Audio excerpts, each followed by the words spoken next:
Hi guys, Roger from the Oaks. We've noticed a huge increase in the number of dung beetles on the property here in the last 6 months or so. We've always had a couple, but they've just really increased, and we think there's maybe a couple of reasons that's led to that increase. The first is we've changed our drenching approach with our cattle herd. The second one is we've changed our grazing management approach. So on the first one, our drenching approach, we've moved away from the on-calendar mectin-based pour-on drench of the whole herd.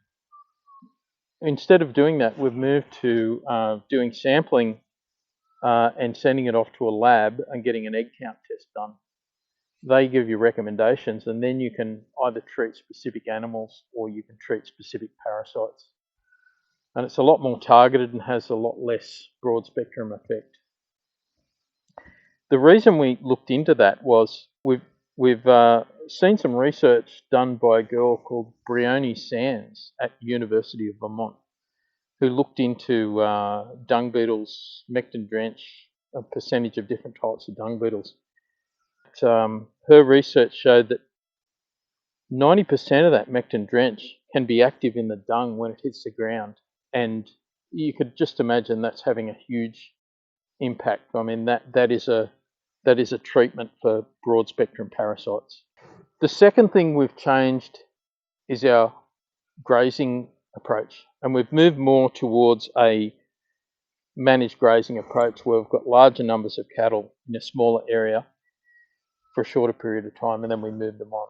We have a longer rest period as well. This paddock has recently had 100 head for 20 days in here, and we've just moved them 5 days ago.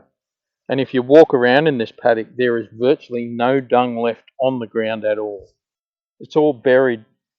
That's as a fert, that's NPK fert, 3% nitrogen, but also 13% organic matter. And that's all buried at 6 to 8 inches in the ground. That's got to be a huge benefit for the pasture that's still growing here to pick that up and go on to the next growth, rather than sitting on the surface and that nitrogen burning off in the atmosphere. How does that grazing approach help with the dung beetle population though?